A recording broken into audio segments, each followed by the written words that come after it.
I can prove to you that your thoughts will manifest. This isn't just an esoteric idea.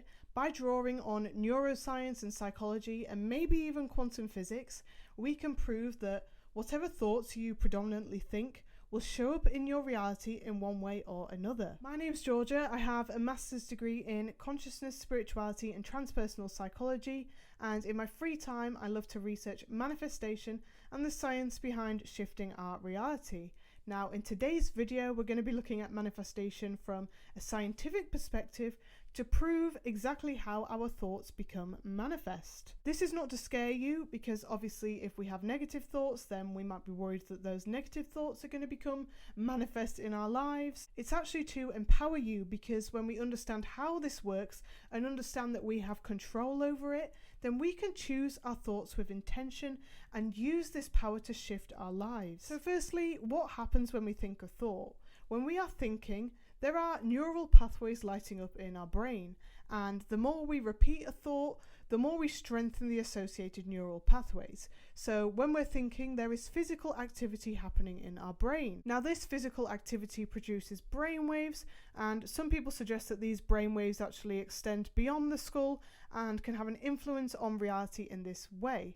Now, it is technically true that brainwaves have been detected slightly outside of the skull, but whether they can have any influence or not on physical reality is speculative. There are some really interesting theories which relate to these kind of ideas. Rupert Sheldrake, for instance, has a theory called extended mind, where he essentially suggests that our mind extends beyond our skull, and he suggests that this happens through morphic fields, which are another concept of his. And the idea here is that through this extension, our mind actually touches other things, and then he uses that to explain phenomena such as the sense of being stared at. So theories such as this are incredibly interesting, but they're not proven. And in this video, I want to focus on proven ways that our thoughts become manifest. So this leads me on to point 1, which is that what is proven is how our beliefs shape our experience of reality. So the way our brain works is our brain receives signals from our outer environment through our 5 senses, but we don't just experience those signals as they actually are. In other words, we don't experience reality as it objectively is. Our brain basically interprets those signals based on multiple factors that are unique to us as individuals, such as our life experiences or our beliefs. So the result is that we have objective reality on the one hand, and on the other hand we have our perception of reality. In other words, the reality that we actually experience. And these are two very different things. So your perception of reality is the bridge between your inner world and your outer world. So let's look at a couple of ways this happens. One way is through our reticular activating system, which is essentially a physical system in our brain, and it determines what signals basically enter our conscious awareness. So not all information that our brain takes in reaches our awareness. Only some of it does, because we receive so many signals. It would be impossible to pay attention to it all. So our reticular activating system filters it, and how it does this is based on what we focus on the most. Based on what we focus on and pay attention to is what our reticular activating system allows to reach our conscious awareness. So if you're worried about being ill, for example, then you are going to see instances of illness everywhere. You're going to constantly see it being mentioned, because your brain is going to be filtering that in, because that is what you pay attention to.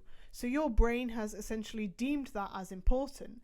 Now, I'm using this as an example because this is something I need to work on, because I'm a bit of a hypochondriac. So I'm trying to train myself to not worry about all of those things as much, so that my brain stops filtering it in. Now, another example would be if you are focused on lack. If you're constantly worrying about a lack of money, for example, then because your brain is going to deem that lack important, then you're going to see instances of scarcity everywhere.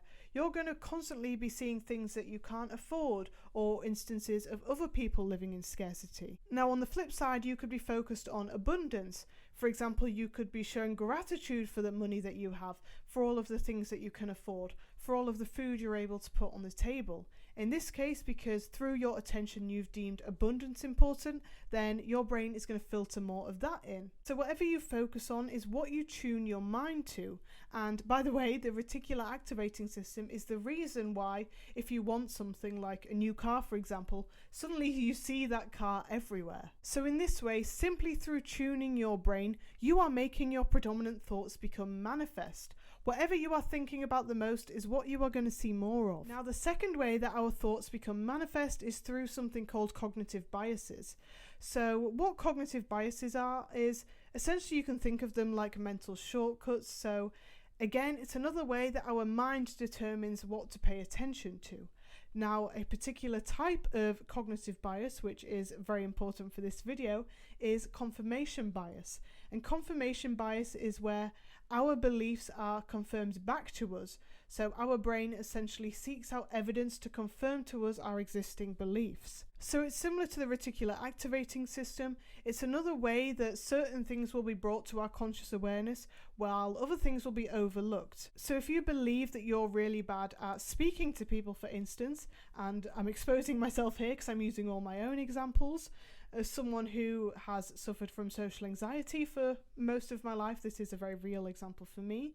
But because I have this belief that I'm bad at speaking to people or connecting with people, then my mind is constantly serving me evidence to confirm that belief. So I'm always noticing, for instance, when I've been speaking to someone, if maybe I didn't speak up enough, or I feel like I've said the wrong thing.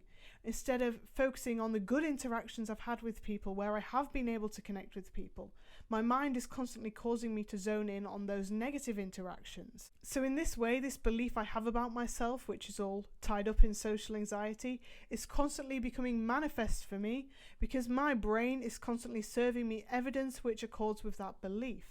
And by the way, I'm not just accepting this belief, I am trying to reprogram my mind in the opposite way so that my mind becomes trained to focus on the opposite situations and so that I can shift my reality in that way. So through confirmation bias, your predominant thoughts will become manifest. Whatever you believe is what your mind will serve to you. So the third way that our thoughts become manifest is through the placebo effect. Now, this is a very well documented medical phenomenon, and what it is essentially is, for example, someone is given some inert substance like a sugar pill, and because they believe that that substance is actually something like a medication, then they experience the benefits of the medication, even though it never was that to begin with. So the placebo effect is essentially where your belief about something is what causes the resultant effects, as opposed to the actual thing itself. So the placebo effect is often used to test different medications, essentially to see whether that medication has an effect in and of itself, or whether the healing benefits experienced are actually just due to the placebo. Because the placebo effect shows that beliefs alone can have physical effects in the body. It can actually cause physical healing. So beliefs don't only shape your perception, they can actually manifest in a physical way within the body. And it's important to note here that this can be either positive or negative.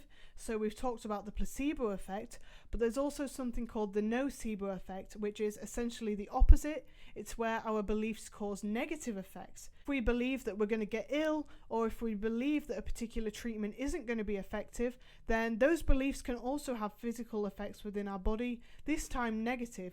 So this shows that we obviously want to make sure that our beliefs are positive. So the placebo and unfortunately nocebo effects are very well proven examples of how our thoughts can become physically manifest. Now the final way that our thoughts might become manifest is at the quantum level. So quantum physics has some very interesting things to say about how consciousness might interact with reality. So the double slit experiment within quantum physics shows that particles behave differently in different circumstances. Specifically, the act of taking a measurement changes a particle's state. Some interpretations suggest that it could be consciousness that has this effect, and if this is true, then it suggests that our thoughts might be able to actually influence reality at the quantum level. Maybe they can select one outcome over another.